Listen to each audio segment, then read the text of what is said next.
જય શ્રી કૃષ્ણ. હર હર મહાદેવ. મિત્રો, ફરીથી સ્વાગત છે તમારું અમારી યુટ્યુબ ચેનલમાં.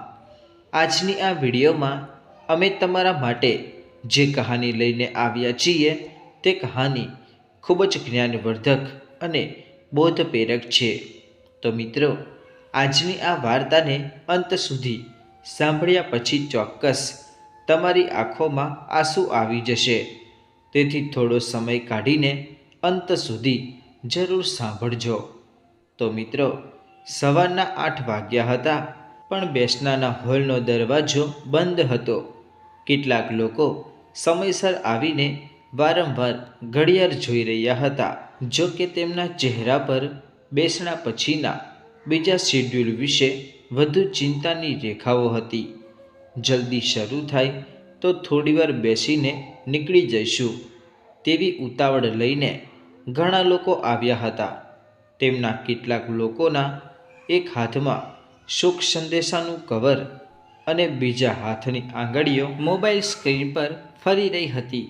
કેટલીક વાર બહાર ઊભેલા 25-1ના ટોળામાંથી જેને ઉતાવળ હતી તેને બાજુવાળાને ધીરેથી કહ્યું, લાગે છે અંદર હજુ તૈયારી ચાલે છે. બાજુવાળાએ પણ હળવેથી તેના કાનમાં કહ્યું, અમારા સમાજમાં તો જો કોઈનું બેસણું હોય તો અત્યાર સુધીમાં તો અડધા લોકો આવીને પાછા ઘરે પણ પહોંચી ગયા હોય. પેલાએ ફરી પોતાની વાત કરી. ધીરે ધીરે બહાર લોકોનું ટોળું જમા થઈ બેસણા માટે રાખેલા હોલનો દરવાજો ખોલે તેની રાહ જોઈ રહ્યા હતા. થોડી વારમાં દરવાજો ખુલ્યો અને તે ઘરના એક વડીલ બહાર આવ્યા અને તેને સૌની સામે હાથ જોડીને ક્ષમાયાચના કરતા હોય તે મુદ્રામાં ઊભા રહીને ધીરેથી બોલ્યા, તમને સૌને તકલીફ પડી રહી છે તે બદલ માફ કરશો. અમે તૈયારી કરવામાં થોડું મોડું થયું છે. તેમના શબ્દોમાં સરળતા હતી. અરે વડીલ, કોઈ વાંધો નહીં. કોઈ કામમાં અમારી જરૂર હોય તો પણ કહેજો. જે ખૂબ જ ઉતાવળ હતી તેને જ અચાનક પોતાના શબ્દ વ્યવહારમાં ફેરવીને લાગણી પ્રદર્શિત કરી. અરે ના ના, આ તો રમેશની દીકરી જીદે ચડી છે. મારે પપ્પા જોઈએ જોઈએ ને જોઈએ જ. તમે બધા જ 2 દિવસ પહેલાં મારા પપ્પાને બાંધીને ઉપાડીને લઈ ગયા હતા. બસ હવે તમે બધા જ મારા પપ્પાને પાછા લઈ આવો. જો કે તે 5 વર્ષની છે તો તેનું શું? અને તેને શું ખબર કે મોતના દરવાજે ગયા પછી ક્યાં કોઈ પાછું આવે છે? તેને કેવી રીતે સમજાવવી? અમારે તેને અહીંથી દૂર લઈ જવી છે, પણ તે તેના પપ્પાના ફોટા પાસે જ જીદ કરીને બેઠી છે. હું અહીં જ બેસીશ અને બધાને કહીશ કે મારા પપ્પાને પાછા લઈ આવો. આજે મારા પપ્પાનો જન્મદિવસ છે. મારે કેક કાપી છે, તેમને ખવડાવવી છે અને ખવડાવવાની છે. અને પેલા વડીલ પોક મૂકીને રડી પડ્યા. એક બીજા વડીલ તેમની પાસે પહોંચી ગયા અને તેમની પીઠ પર હાથ ફેરવીને દિલાસો આપ્યો. રમેશ તો લાખોમાં એક હતો, પણ આ તો અણધારી આફત કુદરતની પણ કેવી ક્રૂરતા કે ભર જુવાનીમાં બોલાવી લીધો.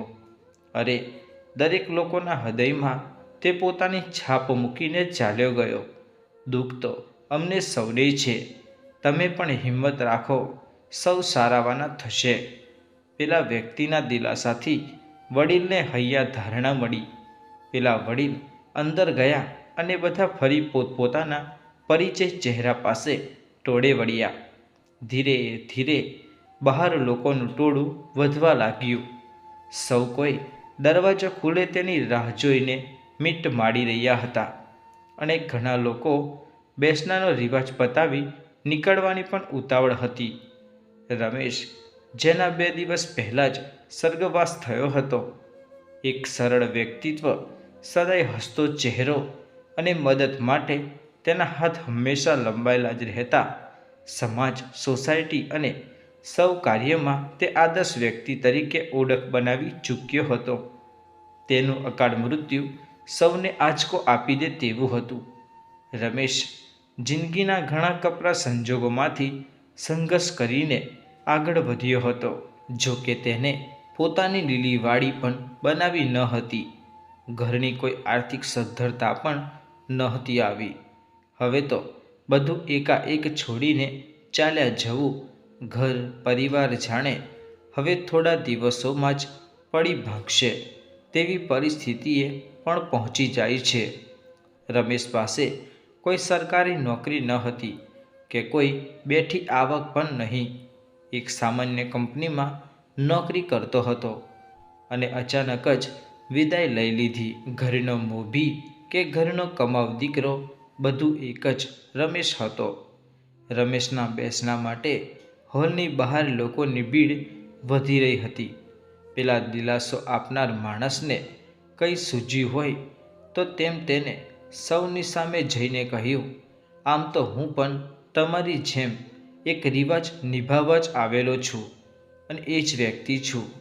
આપણે સૌએ એ આમ જ અનેક બેસણામાં હાજરી આપી છે. સફેદ કકડા, સહેજે દયામણું મહોરું, હાડ ચઢાવેલા ફોટાના દર્શન, શોખના શબ્દો, બે ઘડીનો દિલાસો, થોડી વારની હાજરી અને પછી પોતપોતાના ઘરે જાવું કે હું તો કોઈને સલાહ કે સુફણિયાની વાતો કરવા નથી આવ્યો. પણ આજે મને એમ લાગે છે કે આ બેસણું એટલે શું તે આપણે વિચારવું પડશે. રમેશ તો ચાલ્યો ગયો, પણ આવતીકાલથી તેના પર નભી રહેલા પરિવારનું શું? બેસણા આપણે એક રિવાજ જ નથી બનતા, તે પરિવાર માટેનો સાચા અર્થમાં આધાર બનાવી દેવો જોઈએ. આપણો 2 મિનિટનો દિલાસો એ માત્ર બેસણું નથી અને તેનાથી રમેશના પરિવારને આવનારા સમયમાં કોઈ ફરક નહીં પડે. આ દરવાજો ખુલશે એટલે એ જ કાયમી જૂની પ્રથા શરૂ થશે. સામે રમેશની દીકરી તેના પપ્પાની રાહ જોઈને બેઠી છે. તેને તેના પપ્પાનો જન્મદિવસ મનાવવો છે. આજ દિને સુધી તેના પપ્પાએ તેમાં હાજરી આપી છે. જ્યારે આજે તે નથી તો આ બેસણામાં તેના પપ્પાનો જન્મદિવસ ઉજવીએ. મારો મતલબ કોઈ પાર્ટી કરવાનો નથી, પણ રમેશની તસવીર પર ફૂલ ચઢાવવાની સાથે તેના પરિવારને આવતીકાલના ભવિષ્ય માટે થોડી મદદ કરીએ. પેલા ભાઈ થોડીવાર ચૂપ થઈ ગયા. તો શું કરવું જોઈએ? એક વ્યક્તિએ પૂછ્યું. મદદ, મારો આ એક શબ્દ જ તમે સમજી ગયા હશો. આપણે દરેક લોકો જો રમેશના પરિવારને થોડી ઘણી મદદ કરતા જઈશું તો તેનો પરિવાર આવનારા કપરા સમયનો ટેકો મળી જશે. પોતાનાથી બનતી મદદ, સમાજ એટલે એકનો સહયોગ. જો રમેશ આજે હાજર હોત તો તેની દીકરી કોઈ ગિફ્ટ લાવીને આપી હોત, પણ આજે તે નથી તો આપણે સૌએ તેનો ટેકો બનીને ઊભા રહીએ. તે જ હકીકતમાં સાચું બેસણું છે. અને પેલા ભાઈએ પોતાની વાત પૂરી કરી. થોડીવાર સૌએ એકમેક સાથે ગુપસુપ કરવા લાગ્યા અને સૌએ તેમની વાતને ગંભીરતાથી લીધી. બધાએ પોતાની બનતી મદદ કરવા તૈયારીઓ દર્શાવી અને ઘડીભરમાં તો 50,000 જેટલી મોટી રકમ જમા થઈ ગઈ. અને થોડીવાર પછી દરવાજો ખુલ્યો. પેલા વ્યક્તિએ મંગાવેલી કેક રમેશની હાર પહેરાવેલી તસવીર સામે મૂકી અને તેની દીકરીને બોલાવી અને કહ્યું, બેટા, તારા પપ્પા લાંબી સફરે ગયા છે. તેમને આવતા વર્ષો લાગશે. તેમને આ કેક મોકલાવી છે. લે તું આજે કાપીને બધાને ખવડાવી દે. તે 5 વર્ષની અણસમજુ દીકરીએ કેક કાપીને તેના ટુકડા બધાની સામે ધર્યા. બધાએ વહાલથી તે ટુકડા લીધા, પણ બધાની આંખોમાં આંસુ હતા.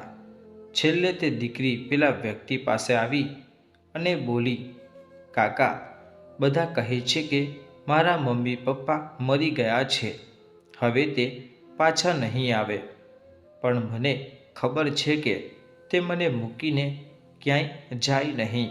તે એકવાર જરૂર આવશે અને જ્યારે આવશે ત્યારે ખૂબ જ મોટી કેક લાવીશું અને હું તમને બધાને બોલાવીશ, પણ કોઈને સફેદ કપડાં પહેરીને નહીં બોલાવું. મારી મમ્મી બહુ રડે છે, તેને કહી દો કે ભલે ભગવાનની પાસે હોય, તેમના ધબકારા તો મારા હૃદયમાં મને સંભળાય છે.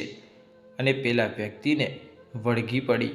પેલા વ્યક્તિએ તેના માથે હાથ ફેરવતા કહ્યું, હા દીકરી, પિતાનું હૃદય તો કાયમ દીકરીના હૃદયમાં ધબકતું હોય છે. અને એકઠી કરેલી રકમ દીકરીના હાથમાં આપી અને કહ્યું, લે આ તારા પપ્પાએ મોકલ્યા છે, મમ્મીને આપજે. પેલા વડીલે આ દ્રશ્ય જોઈને તેમની નજીક આવ્યા અને પૈસા ભરેલું કવર જોઈને પરિસ્થિતિને પામી ગયા અને પૂછ્યું, તમારો પરિચય? પેલા વ્યક્તિએ પોતાનો પરિચય આપતા કહ્યું, હું રમેશની સાથે કામ કરું છું. મારી દીકરીના લગ્ન સમયે મારી પાસે પૈસા પણ ન હતા. ત્યારે રમેશે તે ફેક્ટરીની બહાર ઊભા રહીને મદદ કરવા સૌને વિનંતી કરી અને ટીપે ટીપે સરોવર ભરાય તેમ મારી દીકરીનો પ્રસંગ સચવાઈ ગયો હતો. રમેશે મારી દીકરીને ખુશ કરી હતી, તો તેની દીકરીને દુઃખી થતાં હું કેમ જોઈ શકું? તેમ કહી અને રમેશની વહાલસોઈ દીકરીને વળગી પડ્યા. તો મિત્રો, એક દીકરી માટે એક પિતા જેટલી જરૂર બીજી કંઈ પણ નથી હોતી. એટલે તો કહેવાય છે કે દીકરી વાલનો દરિયો છે.